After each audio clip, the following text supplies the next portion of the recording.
أعوذ بالله من الشيطان الرجيم بسم الله الرحمن الرحيم والصلاة والسلام على سيدنا محمد وآله الطاهرين صلوا على محمد وآل محمد. Continuamos con las clases de autodesarrollo, clase número 4. El proceso de autoperfeccionamiento atraviesa por diferentes etapas. Ahora vamos a ver cuáles son esas etapas. Primero, la primera etapa por la que atraviesa el proceso de autodesarrollo es la vigilia o atención a uno mismo. Esto es algo común a todos los sistemas espirituales de las corrientes islámicas. Sufismo en general, gnosis en el chiismo, e incluso de otras religiones, aun cuando haya diferencia en cuanto a las denominaciones. Pero en general, para un proceso de autoperfeccionamiento se tiene que atravesar por estas etapas. Primero, vigilia. ¿Qué le llamamos vigilia? Obviamente, no es estar despierto como literalmente significa la palabra en castellano e incluso la palabra en árabe, de la cual fue traducida, sino que aquí con vigilia se refiere a la atención a uno mismo. La primera etapa es la vigilia, al-yaqza. Yaqza se llama en árabe cuando uno está despierto.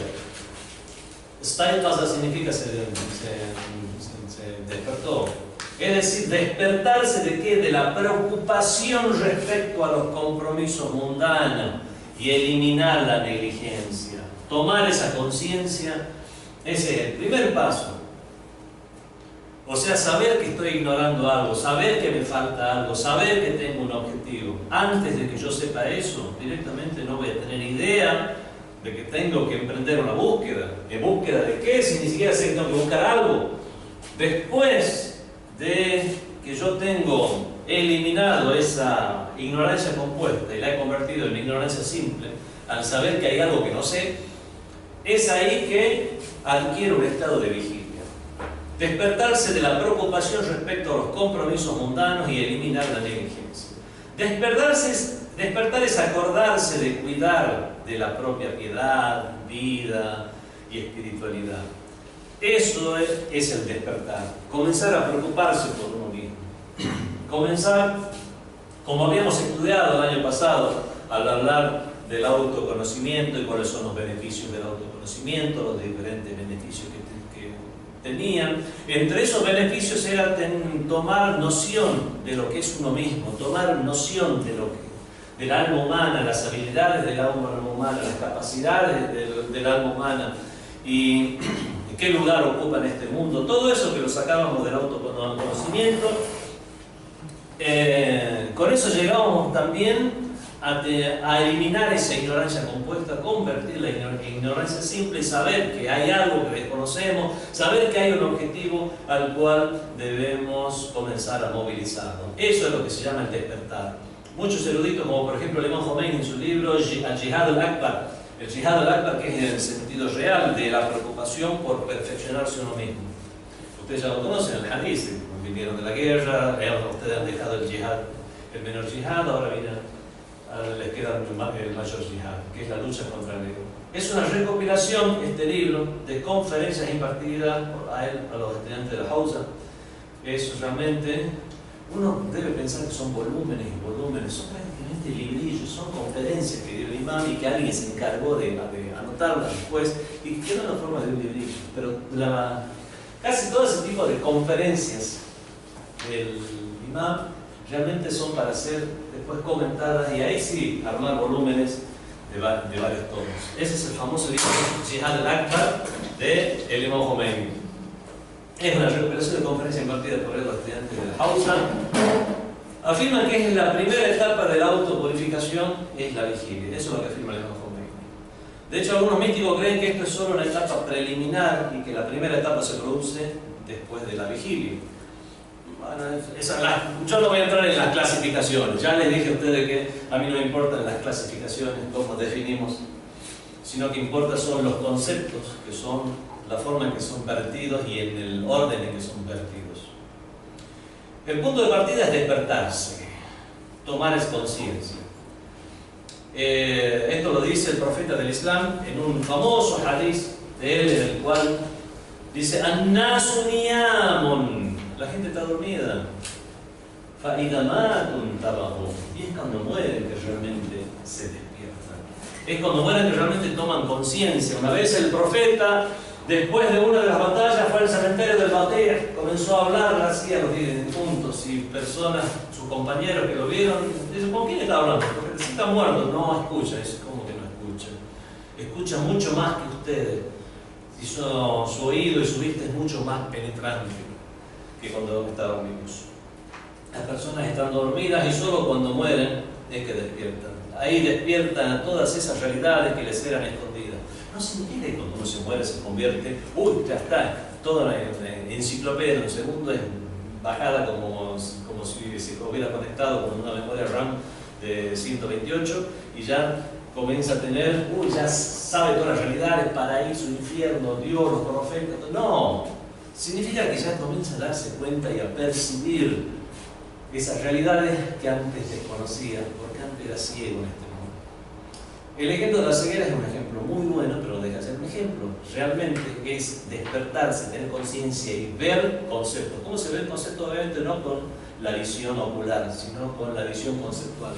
Es esa visión conceptual la cual se vuelve más penetrante. Y a eso lo podemos traducir a términos mundanos como oído y vista. Y eso es lo que hace que una persona comience a tener mucha más conciencia. Cuando mueren se despiertan y jamás vuelven a dormirse, pero ya es demasiado tarde. ¿Es correcto pensar de que puede haber un grupo de gente o un tipo de gente, no sé cómo decirlo, que cuando mueran ni siquiera sepa que muerto? Hay diferentes. Tenemos diferentes sabores, clases y colores de personas que se mueren. Están las personas que son conscientes de su situación, están las que viven como una especie de sueño constante, y lamentablemente son la mayoría de las personas, en un estado de confusión y sueño constante. Cuando mueren. Muere, Sí. En el cual muchas veces no todo es claro. Las personas que tienen todo claro, que ya la tienen clara, podemos decir, son aquellos que ya la tuvieron clara cuando estaban aquí, cuando estaban en este mundo. Para los demás puede ser un estado de confusión. Al fin y al cabo, el mismo Sagrado Corán nos dice que las personas, cuando están dormidas, están en el barzakh. Una persona que está dormida, realmente estas cosas son explicadas. Me tengo que ir por la rama, decía la suya. Culpa de Samir. Culpa de Samir, sí. Es verdad que las personas cuando mueren, su alma está en el barzakh. ¿Eso significa que lo que están soñando son cosas que están en el barzakh? No, cuando están soñando, están soñando. El sueño de un creyente o el sueño, según desde el punto de vista de aquellas personas cuya cosmovisión abarca la trascendencia espiritual, la definición es la misma que de aquella persona que es un ateo total y que dice simplemente está soñando y simplemente una serie de información entre sus propias neuronas. Es exactamente una cosa igual a la otra. ¿En qué se diferencia entonces? Se diferencia únicamente en la información que comparten esas neuronas y de dónde proviene esa información. El sueño es un sueño. Uno dice: yo tuve un sueño que soñé con tal cosa, entonces eso quiere decir que lo vi realmente a mi abuelo. Dice: no, es un sueño. No es que lo vio realmente. Ese sueño, ¿a partir de qué se elaboran de sueños? De diferentes datos. Muchas veces esos sueños pueden ser por cosas de nuestra actividad diaria, por que se suman, que le da a una neurona justo un dato que se asemeja a otro que está en nuestra memoria de hace años, y ahí se activa ese otro dato, y ahí se van haciendo sueños.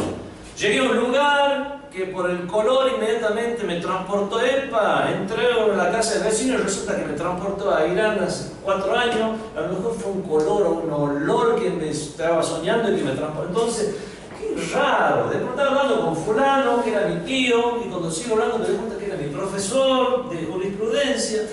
Bueno, son sueños. Tanto desde el punto de vista islámico como no islámico, ¿qué es eso? ¿En qué se diferencian? ¿De dónde proviene esa información? A veces proviene de las cuestiones cotidianas, más aquellas cosas que activan recuerdos o conceptos que estaban por ahí en algún rincón del cerebro. Y a veces la información proviene del alma que estuvo en el Barza o está en ese momento en el Barza. Entonces, es por eso que es muy importante la interpretación del sueño. El alma en el Barza. Sí. El alma está en el Barça, pero ese sueño no necesariamente es un sueño de que él te está reproduciendo lo que él vio en el Barça. El sueño es un sueño, es una confusión de cosas. El alma siempre está en el Barça y uno puede soñar diferentes cosas. O sea, yo capaz que, o sea, la alma siempre va a ir al Barça, por ejemplo, pero estar soñando con los datos que me proporciona la realidad de ese día. Sí. Pero mi alma no deja de estar en el Barça. El Sería así. Ahora, yo venir a dar una facto, un dictamen de exactamente cómo es la estadía del alma del Barça, no lo voy a hacer. Así como sabios no lo hacen, yo no lo voy a jugar tampoco. Si es solamente un instante, si es un momento, si es durante toda la etapa del sueño, algunos comienzan a elaborar teorías donde hacen una simbiosis de religiosidad con hipótesis de la ciencia. Dicen que únicamente en la etapa del sueño REM, porque es en esa etapa en la cual una persona realmente está como en un estado vegetativo, pero que cuando uno no está en esa etapa profunda del sueño, está como una especie de grado de semiconciencia, aun cuando tiene los ojos dormidos, tiene los ojos cerrados y oficialmente está durmiendo. Y eso es algo que no dura constantemente desde el principio al final. Si una persona duerme 6 horas, por ejemplo, no es que constantemente está en una etapa de sueño profundo. Se supone que se dice que una persona está sin alma, porque su alma en este momento no está gobernando ese cuerpo, cuando está en un estado tipo vegetativo y no simplemente dormido. Hay una diferencia muy grande entre estado vegetativo y estado dormido. Una persona todavía sigue teniendo ondas cerebrales cuando está durmiendo, entonces se ve que hay aquí una actividad, que hay un tipo que está vivo, que hay una persona que está en coma, por ejemplo, no tiene esa onda cerebral. Decir que el alma humana está constantemente las 6 horas que el tipo está durmiendo, o si pueden ser instantes, porque al fin y al cabo el tiempo en el Barça no es igual que el tiempo en este mundo, porque no existen las limitaciones de tiempo y lugar. Entonces no podemos decir que una persona siempre que duerme está en el Barça, el alma siempre está en el Barça. Podemos decir que durante el sueño está en el Barça. ¿Cuánto tiempo? Yo no sé. O sea, hay una posibilidad dentro de lo que es el sueño de que en algún momento te vaya. Sí, posibilidad no, seguro. El mismo Corán lo dice, por lo menos automáticamente hablando. Si inna Allah yatawaffa al-anfus hina mamatiha, Dios toma el alma de la gente cuando mueren y también cuando están dormidos. Claro. O sea que no solo es de que estés dormido, de que... Conclusión, perdona para cerrar la pregunta, porque te dice. No, pero claro, por eso, te digo, me echa la culpa a mí.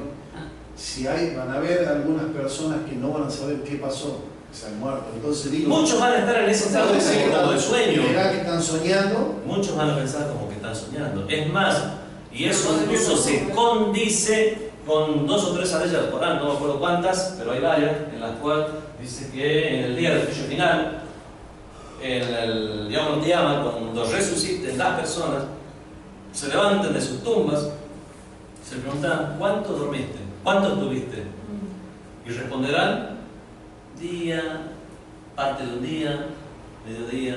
O sea, ese será el estado de conciencia que tengan. Pero que no estaba hace miles de años prácticamente aquí, desde la época de Moisés, están dando el Barça hasta aquí, esperando, no sé qué estar haciendo, y de pronto se van, estuve un día, parte de un día. ¿Tiene conciencia o no tiene conciencia cuando está en el Barça? Esta ley Alcorán diría que no tiene una real conciencia.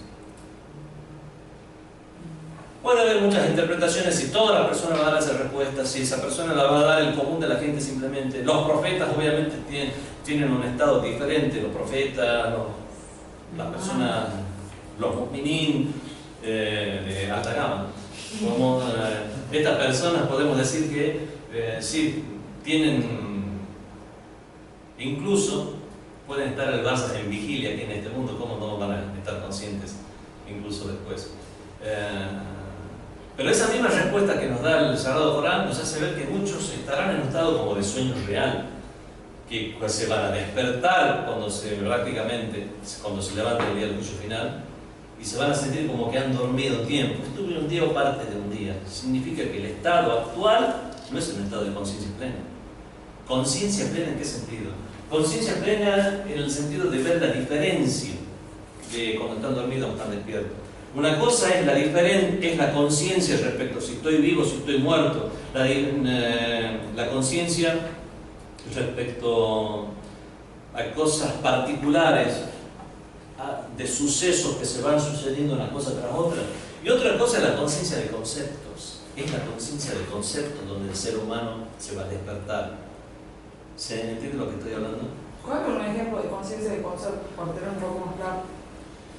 Las personas cuando están muertas ven mejor, dicen. ¿Qué es lo que ven mejor? O sea, ven mucho más nítido, se dan cuenta que se ve este cielo y este es un fucsia. No es que ven mejor en el sentido, ven mejor que comprenden mejor las realidades. Puede ser que se ve una acción que uno hace, el valor que realmente tiene, por ejemplo, cuando uno trata mal a alguien, realmente está viendo todo. Exactamente, tener mucha más conciencia de ese tipo de cosas, ese tipo de conceptos, de la unicidad de Dios, realmente el valor que tenían o por ejemplo el hecho de dar la limosna. El hecho de dar la limosna, qué valor que tenía, y ojalá estuviera vivo para yo ahora dar limosna. Pero decir estar consciente, por ejemplo, de cosas, de sucesos, cosas que se dan dando una tras otra, eso es como decir, ahora comprendo la realidad, ahora comprendo que realmente yo debería haber trabajado más en una parte en la cual ya no puedo seguir trabajándola, porque ya no soy materia, la materia es moldeable. Lo inmaterial no es moldeable. Ya no tengo ahora la oportunidad de moldear mi ser. Tenía la oportunidad en el mundo, porque la materia es moldeable, pero lo inmaterial no. Aun cuando hay varias teorías que dicen que realmente el alma humana no es completamente inmaterial y que lo único inmaterial realmente es Dios, y que incluso las entes de carácter celestial como ángeles y demonios también tienen que tener algún aspecto material como para que tengan esa capacidad de aprendizaje, capacidad de tomar conciencia de algo, implica trasladarse de una situación a otra. Ese movimiento, traslaciones inimaginables de Dios, porque Dios es puramente abstracto e inmaterial. Bueno, hay libros que hablan de qué pasa con el alma cuando muere y te describen, algunos para más chicos, otros para más grandes, te describen que cuando muere qué es lo que ve, qué es lo que no ve, y algunos dicen, no sé si es una especie de metáfora, que como está el alma en el momento en que lo llevan al cementerio, que ve los verdaderos rostros de las personas que lo acompañan. Entonces es una forma de descorrer esos velos y ver también las realidades. Hay muchos conceptos que realmente nosotros no podremos comprenderlos si no es a través de situaciones que para nosotros no son familiares. Hablar de un más allá implica hablar de situaciones en las cuales no hay un cuerpo, en las cuales no existen lugares definidos. Si en todo caso existe relación o vinculación del alma con ciertos lugares, pero no lugares definidos. Son cosas que para nosotros son difíciles de comprender porque no las hemos vivido y no tenemos podemos decir, la experiencia para a partir de la misma sacar una conclusión. Año 1991, llego a Irán y ya estaba ahí o llegó a los días. Sheikh Moniruddin Valencia, colombiano. Ahí lo conocí, después nos convertimos en grandes compañeros y amigos. Resulta que no me acuerdo cómo salió el tema de una cosa u otra. Él me habla acerca de una de las comidas de su país o de algo que se come en su país, que es el chontaduro. ¿Saben lo que es el chontaduro? Pasaron ya desde el 91 hasta ahora, ¿cuánto pasaron? 20 y tantos años. Yo todavía no sé qué es lo que es el chontaduro. ¿Pero qué es el chontaduro? Una fruta, nada. Primero que no sabía qué eran, si era material, inmaterial, un concepto, un chiste, nada. Es algo que se come, que crece. ¿Es un vegetal, una fruta, una verdura? La respuesta tampoco me servía mucho, porque ellos hacen sopa con plátano y banana. Así que, si me decías cómo se llama, así de que, bueno, tampoco era muy definido. Los pepinos del Medio Oriente se usan como fruta. Entonces, muchos, bueno, ¿pero qué? ¿Crees en los árboles? No, en los árboles no. ¿Es un tubérculo, o sea, por debajo de la tierra, como la zanahoria? No, tampoco. Realmente pasaron todos estos años, ya lo voy a googlear para ver qué es el chontaduro, que está en Colombia. La cuestión es que, ¿por qué yo pasaron tantos años? Ya van a ser 3 décadas y yo todavía sigo sin imaginarme. Porque no tengo una experiencia relacionada al chontaduro. Debería yo tener una experiencia previa, o por lo menos con algo similarmente, algo que sea similar, para yo poder hacer una correspondencia y comprender el concepto.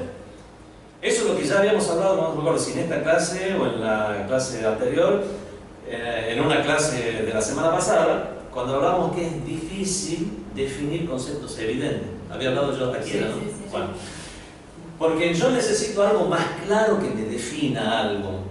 Si no, no puedo definirlo. Y es por eso que los conceptos evidentes, al no haber algo más claro que lo pueda definir, es imposible definirlo. Puedo dar un sinónimo, como la existencia. ¿Qué es la existencia? Lo que es. ¿Qué es el tiempo? Lo que miden los relojes. Bueno, no hay forma de que haya algo más claro, un concepto más claro a partir del cual me lo aclare. Es más, todo concepto más allá de las cosas evidentes será un concepto más oscuro, no más claro. Imaginemos entonces conceptos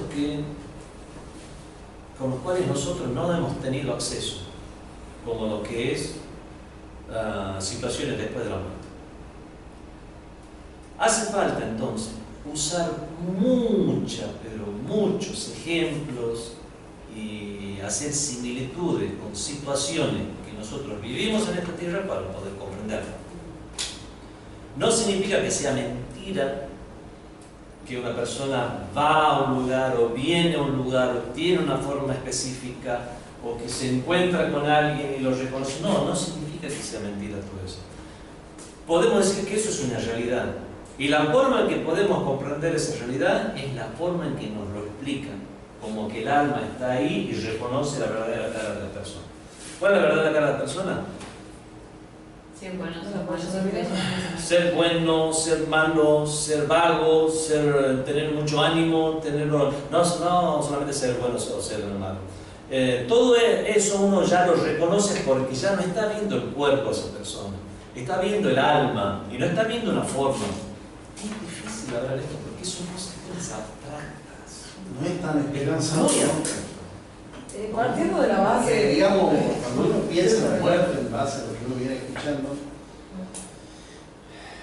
digamos, es como que hasta es atractiva, digamos, vos decís, te morís y te vas a encontrar con tu papá, con tu abuelo, con la gente fallecida de tu familia, lo vas a volver a ver.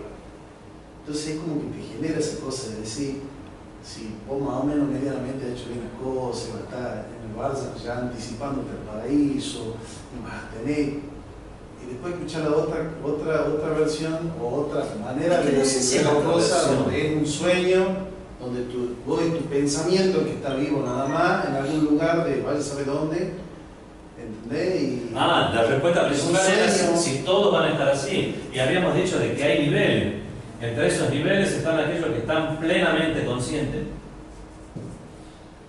están aquellos que tienen una conciencia, más o menos, y están aquellos que van a estar en un estado de confusión. Muchos van a estar en estado de confusión, muchos van a tener una conciencia, podemos decir, relativa, y muy pocos son los que van a tener una conciencia plena. Y eso va a estar definido, para ser más estricto académicamente, al grado de intensidad espiritual o al grado de intensidad existencial que logró cuando era materia. Cuando era materia trabajó su alma, trabajó su ser. y comenzó a lograr estados existenciales, ya no espirituales, existenciales. Es tener una intensidad existencial. Es un concepto un poquito filosófico, es hilar fino ya aquí. La intensidad existencial es muy importante. Esta silla tiene una existencia y Dios tiene una existencia. Se puede decir que la existencia de Dios y la existencia de esta silla son iguales, porque al fin y al cabo son conceptos que no admiten graduación. Son que admiten solo dos estados: o es o no es. La silla está o no está. En el hecho de estar y ser, ¿podemos decir que es tanto la silla como lo es Dios? Bueno, con Dios no, porque Dios no. Pero dejemos a Dios. ¿Podemos decir que su intensidad existencial es la misma que de cualquier ser humano? No. Tampoco. Hay un concepto aquí que, bueno, ya en filosofía, que no voy a entrar en este concepto, que es hacer una diferencia entre lo que es la existencia de algo y la... difícil traducción de término, en árabe, magia. En francés no tiene problema, se llama quittidad, la quesidad. Algunos traducen como la identidad o la esencia de algo. Hace una diferencia entre la existencia de algo y la esencia de algo, donde la existencia solo admite dos estados: ser o no ser. Y esto es lo que nos brinda, ¿cómo se llama? La intensidad de esta existencia. Hay una existencia que tiene un grado infinito, únicamente es la existencia de Dios, la intensidad existencial.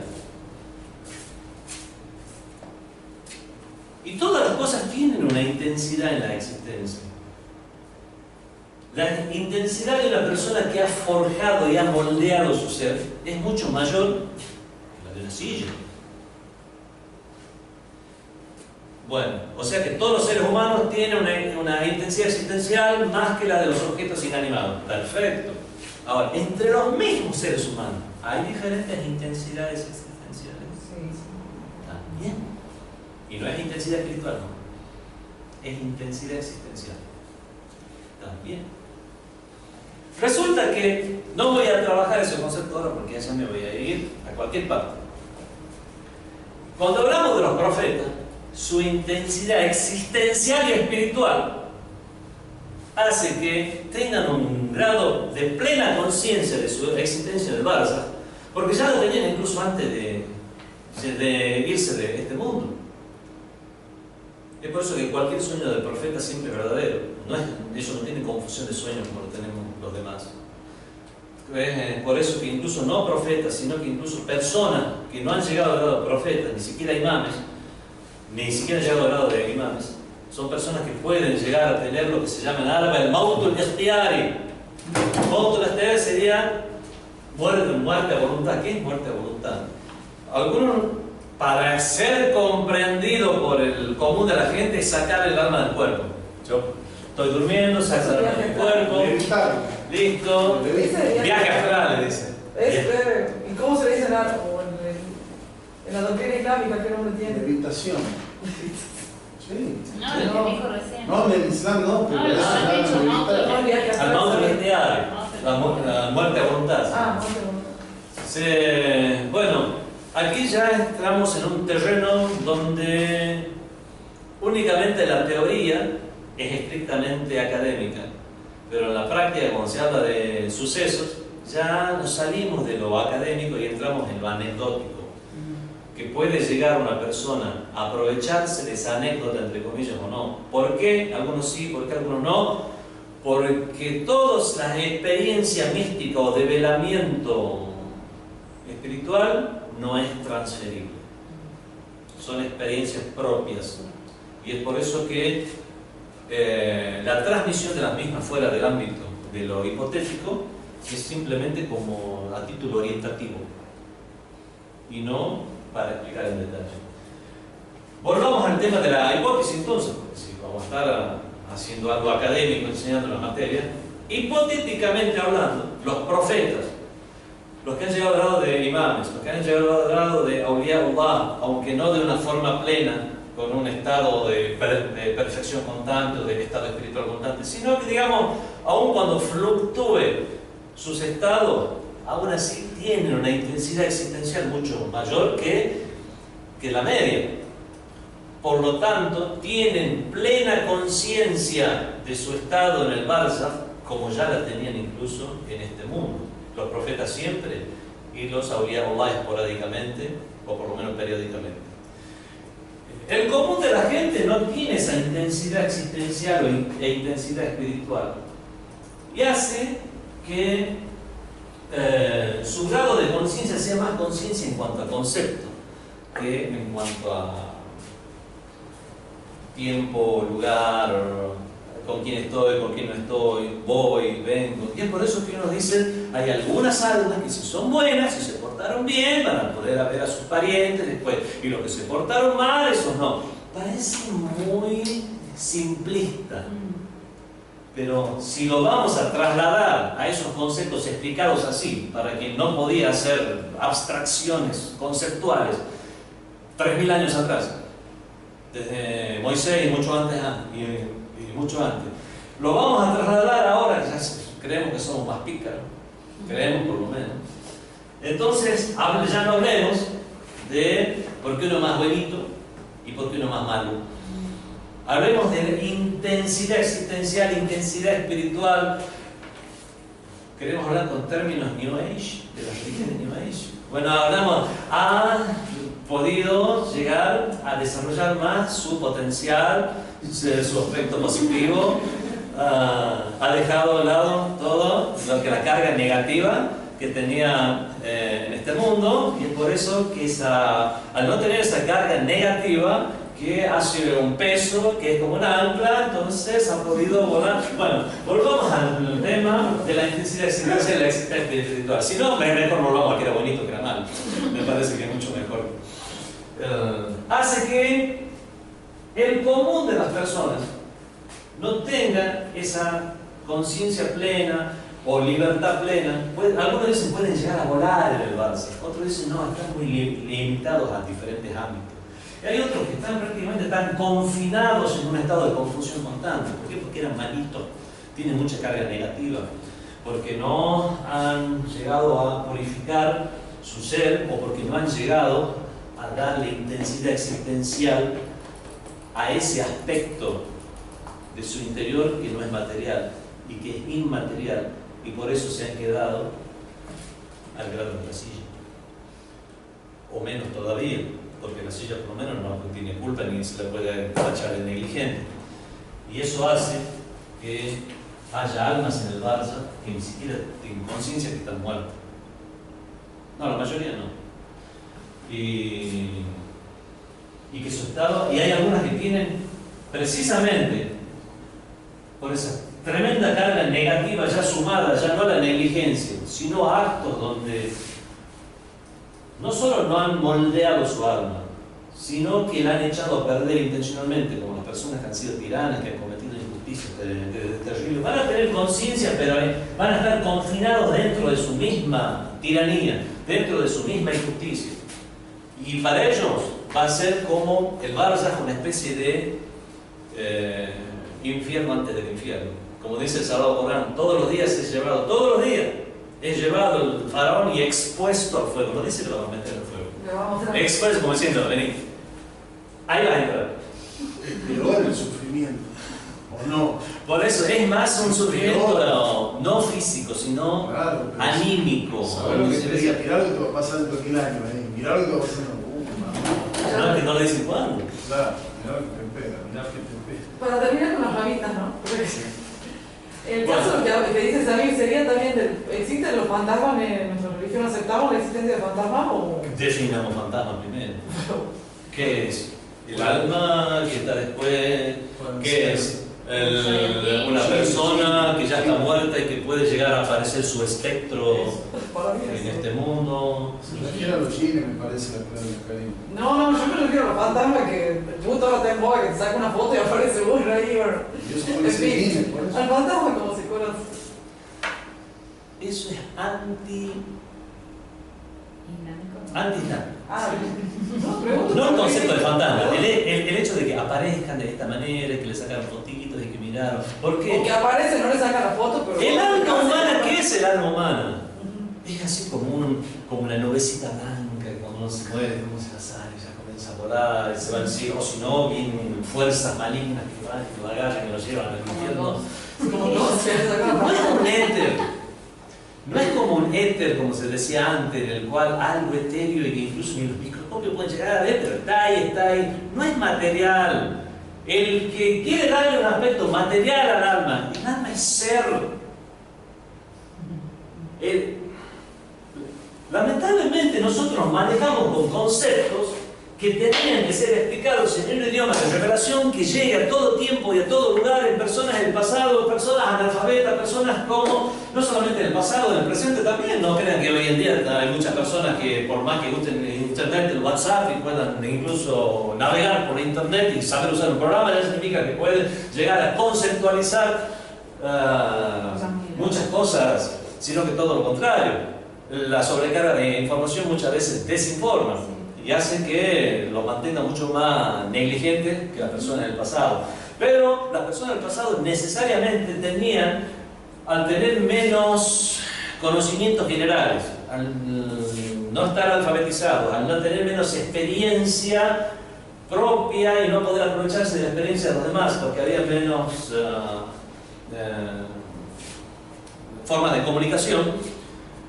Hay muchas cosas que no podían comprenderla y que había que explicárselas con ejemplo. Hoy en día nosotros podemos llegar a comprender que algo exista, aun cuando no esté en lugar. Tengo una página web, ¿a dónde la tengo? Aquí, en esta computadora la tengo. ¿A dónde? Si yo abro la computadora, la encuentro en la página. No, aquí y acá, la tenés en dos lugares. La tenés en esta computadora y también en la que tenés, en la que está en tu casa. No, está En el ciberespacio. en el ciberespacio. ¿Y a dónde queda el ciberespacio? Es algo virtual. Lo tenés vos en tu casa, lo tenés ahora en el teléfono. ¿Cómo? O sea que está ahí adentro el teléfono. ¡No! ¿Cómo hago para explicar a dónde está el ciberespacio?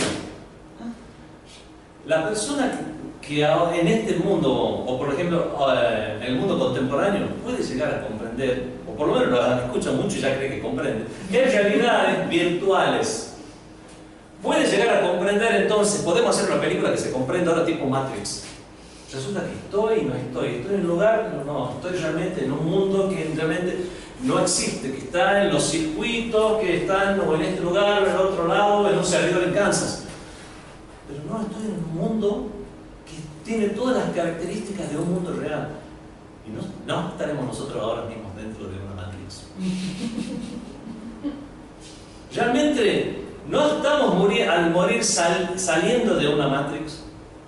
Por más que sea gracioso el tema, tiene mucho sentido. lo vemos al concepto. Saquemos la palabra Matrix, con eso ya te está fantaseando en películas. Saquemos la palabra Matrix. Y ese concepto, no la palabra Matrix ni la película Matrix, el concepto de que existen realidades, un mundo que no está en un lugar específico donde nosotros creemos que estamos y que tiene su existencia. Podemos llegar a comprender en qué ámbito se mueve el alma humana.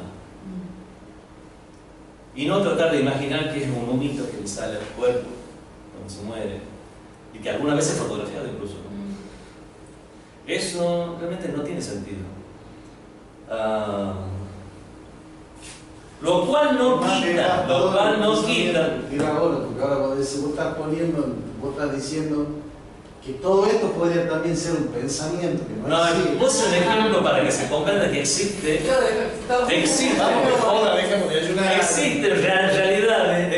realidades que no necesariamente tienen que estar en el mundo material. Que estar en el mundo espiritual, que no es ni aquí, ni allá, ni arriba, ni abajo, ni adentro mismo en otra dimensión, que también sería otro lugar, sino cosas que no están en ningún lugar. El alma realmente no está en un lugar. No hay concepto de tiempo y espacio. De tiempo sí. El alma no es completamente inmaterial. Lo único, hay muchos sabios que dicen, lo único completamente inmaterial es Dios. Bueno, es hacen que El piensa alma que no es completamente inmaterial. ¿te acuerdas? Es algo ya filosófico. Teológicamente es un error teológico que yo te lo diga a vos. Sí, por eso. Es un error teológico que te digo. De acá me voy a parar. Que no tiene Está fácil. Porque es un concepto filosófico y no teológico.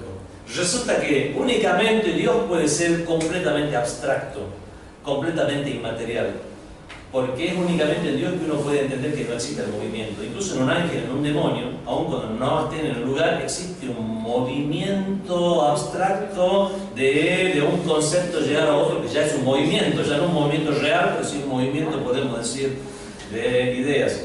Ese movimiento es imposible en algo que sea completamente abstracto. Algunos dicen completamente inmaterial. Por lo tanto, algún aspecto de materialidad debería tener. Volvamos ahora al tema de lo que es el alma en el Barzakh. El Barzakh, ¿por qué se llama Barzakh? Barzakh se llama transición. Barrera transición. ¿Por qué se llama así? Porque tiene elementos que se corresponden con la vida mundana y que otros elementos que se corresponden con la vida del más allá. Por eso se llama Barzakh. Ejemplo, el alma humana. En el Barzakh, ¿hay lugar? No. No está aquí, no está allá. Ah, es una característica de lo inmaterial. ¿Hay tiempo? Sí. Ah, es una característica de lo material. ¿Hay cuerpo? No. Ah, es una característica de lo inmaterial. ¿Hay forma? Sí. Ah, es una característica de lo material. Entonces vemos, cuando tiene características tanto de lo material como de lo inmaterial, es un mundo intermedio. Es por eso que le llamamos Barzakh. Es el mundo intermedio. Al ser un mundo intermedio, hay cosas que se asimilan más a este mundo y hay otras que se asimilan más con el más allá. ¿Existe un tiempo? Sí existe un tiempo, pero no existe un lugar. Ese tiempo que existe es exactamente igual que el tiempo que nosotros vivimos aquí en este mundo. No, es mayor, es menor, es relativo según la intensidad existencial de cada uno con su nivel de conciencia. Algunos dirán, estuve durmiendo un día o parte de un día, otros no, estarán en tener plena conciencia de todo lo que sucedió en todas las épocas. Eso dependerá de cada una de las personas. La forma de llegar a comprender esto es conociendo, hay que volver al tema del autoconocimiento del año pasado que vos no estuviste, en el cual es volviendo al tema del autoconocimiento a conocer las mismas capacidades humanas, las habilidades del ser humano y en qué nos sirve tener ese autoconocimiento. Ese autoconocimiento, las cosas que nos servía era para ubicarnos nosotros, incluso en este mismo mundo y antes de partir al más allá, saber si nuestro destino va a ser el paraíso o el infierno. Y ahí llegamos a una conclusión en la cual existen tantos paraísos e infiernos como almas humanas hay. Si bien puede haber clasificaciones generales y clasificaciones a grandes rasgos, cada una construye su propio paraíso y construye su propio infierno. Y de la misma manera construye su propio Barzakh. No todos van a estar en la misma situación, porque va a depender de muchos factores el grado de intensidad existencial que nosotros hemos moldeado en nuestra alma al tener la oportunidad de moldearla. La oportunidad de moldear nuestra alma es mientras esté conectada a la materia. Después, nuestra alma ya tiene más características abstractas, ya tira más allá. Y es por eso que ya no vamos a cambiar intenciones, no formas de ser. ¿Dios es misericordioso? Sí. Qué lindo sería que Shaitán se arrepienta hoy en día, él mismo se salvaría, todo que Dios misericordioso lo perdonaría, claro. Si Shaitán se arrepintiera, lo perdonaría, ya dejaría de estar engañando a gente y todos contentos, viviendo felices y comiendo perdices. Shaitán no está en este mundo ligado como para decir él tiene esa oportunidad de moldear su alma. Ya la tuvo esa oportunidad. Y ha llegado a un grado en el cual él mismo ya no puede volver sobre sus propios pasos. En ese estado en el cual él se encontraba cuando fue creado Adán y cuando se le ordenó prosternarse ante Adán, y él les brotó la soberbia, le surgió, él no conocía. ¿Shaitán es creyente? Sí. En el sentido de creer en Dios, sabe que es Dios. Creyente en el sentido de tener compromiso con esa fe, no. No, muy práctica. pero sí, no es práctica. Pero sabe que existe. Pero sabe que sí, bueno, ¿era sabio o no era sabio? Llegó a codearse con ángeles por el nivel de devoción, espiritualidad y sabiduría que tenía. Por lo tanto, no sabía Shaitán que podía, cuál era el hacer su destino. No podía simplemente decir, no me gusta nada Adán, pero ¿qué vamos a hacer? Y se protestaba y listo. No estaba en esa situación porque precisamente por haber ascendido espiritualmente y lograr entidad existencial real, Tiene más tal vez responsabilidad. no espiritual, pero la entidad existencial real, llegó a un grado en el cual no estaba asociado a la materia. No es como una persona decir, lo estoy envidiando a Adán, pero no lo voy a decir. Voy a desobedecer a Dios, pero no lo voy a decir, voy a mostrar otra cosa. No podés tener una actitud y mostrar otra. En el grado que En ese estaba nivel él. no se puede. Ya en el grado del mundo celestial no se puede hacer eso. Porque no estamos conectados con la materia como para que la materia sirva de cubierta para nosotros. Nosotros, ¿por qué tenemos esa cubierta? Es una excusa y una misericordia de Dios para que a través de la misma nosotros podamos guiarnos, podamos corregir errores. Todos estamos llenos de errores. Pero es una oportunidad que Como un vamos estado de a pensamiento dar. puro, digamos. Cuando se hablábamos el año pasado del tema del autoconocimiento, no sé si se acuerdan, le ponía como ejemplo las habilidades de conocer la dignidad humana y conocer cómo uno tiene que alejarse de las cosas que degradan al ser humano, porque el ser humano fue creado con dignidad. Y una persona que ya tiene conciencia de esa dignidad que tiene no se degrada a sí mismo cometiendo pecados. Y hay cosas que le surgen de sí mismo, donde van en contra de su voluntad, como la envidia.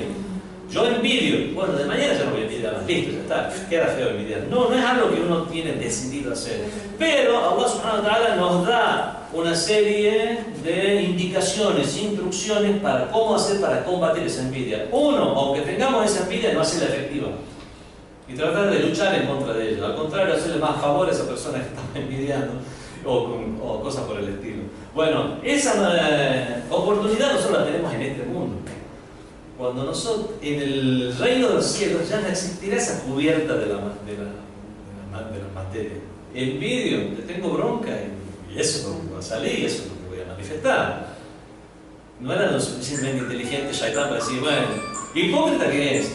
Así que me prosterno y listo. Y no pierdo los privilegios que tengo. Pero no se maneja de esta manera. Pero se maneja en un nivel de libre albedrío en ese. Por supuesto que se maneja a nivel de libre albedrío, porque todo lo que han llegado es a través de lo que ellos han decidido con sus propias decisiones. El mismo ángel tiene libre albedrío. El libre albedrío no para hacer lo bueno o lo malo el ángel, sino para hacer lo bueno o lo mejor. Pero el jinn tiene el libre albedrío para hacer lo bueno o para hacer lo malo. El problema es que no puede ni ocultar intenciones, porque se muestra tal como es. Y los ángeles también. Y los ángeles tal como es. En ese sentido, en la misma categoría, los ángeles y los jinn. ¿Categoría de qué sentido? De que no tiene ocultan diferentes intenciones. esencias. Claro, no, sí, las esencias de hacer, pero digo, no pueden ocultar intenciones, pero uno elige entre lo bueno y lo mejor y el otro entre lo bueno y lo malo, por ejemplo. Pero las intenciones, el ángel también. Shaitán era el mejor no, podemos decir el más elevado de los jinn en su momento. Llegó a codearse con ángeles precisamente por cómo trabajó su propio ser, su intensidad existencial, cómo la trabajó, y llegó a codearse con ángeles. Por eso en la tradición judía cristiana dicen que él era un ángel y es el ángel caído. Nosotros, jóvenes, clarito, Bacana ni el jinn, era un genio. No, el ángel no tiene la capacidad de hacer el mal. Él tiene la capacidad de hacer el mal porque no es un ángel, es un jinn. Al ser un jinn, ¿pero por qué se estaba codeando con ángeles? Se estaba codeando con ángeles de que entonces entre los jinn también existe esa intensidad, como para decir, algunos trabajan más su ser, otros trabajan menos. Hay jinn bueno, hay jinn malo, hay jinn buenos, hay un montón de jinn buenos. Es verdad que alguna vez escuchado que forman comunidades y que tienen una vida. Tienen comunidades, forman familias. Hay musulmanes también. Hay musulmanes. Hay otra característica más que muchas veces uno la lee por ahí en los libros, pero muchas veces son hermafroditas, pueden elegir, digamos, qué ser. Pero hay casos también que he escuchado también por ahí, lo tomo con pinzas, pregunto un sabio por eso, que también puede ser una mujer casada con un jinn, un ser humano, familia de jinn y ser humano. Eso No, ella está. Realmente no estamos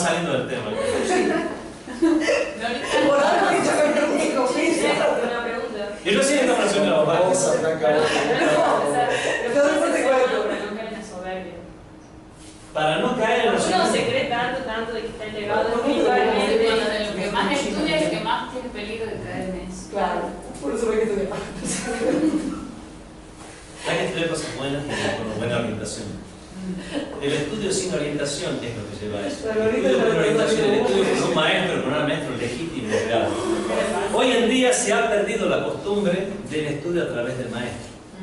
Hoy lo que hacen los profesores es dar conferencias, no enseñar a un alumno, porque un maestro es el que conoce a su alumno. Hoy en día no hay relación maestro-alumno, hoy hay conferencias que se dan. En el Islam, incluso en el mundo islámico, se está perdiendo, como ya se ha perdido, lamentablemente, se quedan en muy pocos lugares, esa relación maestro-alumno. La forma de no caer en la soberbia en el ámbito del conocimiento es a través de una orientación de un maestro y no simplemente dejarse llevar, porque aquel que no tiene un imán, su imán es shaitán. Eso es un hadith. Y eso tiene también su simbolismo. Uno dice, entonces lo está siguiendo al shaitán real. ¿Puede ser el shaitán real o el shaitán del ego? Aquí en este caso es lo mismo, no importaría. Y con respecto a todos los ámbitos en general, no únicamente el ámbito del conocimiento, para no caer en la soberbia, lo que hay que hacer es trabajar más las virtudes morales, de primero tener una verdadera noción legítima en cuanto a principios y en cuanto a conducta. Hay que tener valores. Una persona, por ejemplo, que es atea, la noción que tiene del mundo, lo hace que realmente ser soberbio, no serlo, realmente es una cuestión práctica para la vida mundana. Entonces puedo no ser soberbio para que este otro no se comporte de forma soberbia conmigo, tengamos más dinámica y vivible la vida. Pero realmente, cuando una persona tiene valores, muy difícilmente, actuando en base a esos valores, puede llegar a ser soberbio. Entonces, por eso que uno tiene que incentivar y cultivar más los valores morales. Yo siempre trato de alejarme de los términos religiosos. Los términos religiosos lamentablemente están mal vistos hoy en día, parecen mojigatería. Pero hay muchas veces que indefectiblemente tenemos que usar esos términos.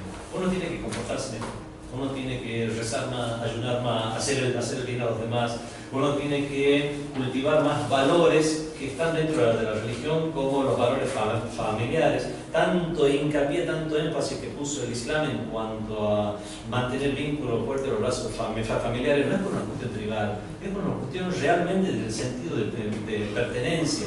Yo cuando pertenezco a un lugar, quiero mantener ese lugar y la dignidad de ese lugar. Imagínense una persona que tiene una familia, quiere mantener también a esa familia digna. ¿Qué pasa? Una persona está sola y en Nueva York, donde no lo conocen, no le va a importar mucho mantener una dignidad. Imagínense que está con toda esa familia, junto con otro vecino religioso, igual que él, en la ciudad de Medina, en la Meca o en la qué sé yo. Bueno, su comportamiento va a ser diferente, va a estar motivado no por hipocresía social, como podría llamarlo a otros, sino porque se ayudan al verse, quiere uno mismo verse sostenido por los demás y quiere sostener esa estructura a la cual se siente perteneciente. Es por eso que yo siempre, cuando hablo de la difusión del Islam, de la función de los religiosos en Argentina, en América Latina, en todos estos lugares, yo digo que el primer paso, el prioritario, es brindar identidad al musulmán y el sentido de pertenencia.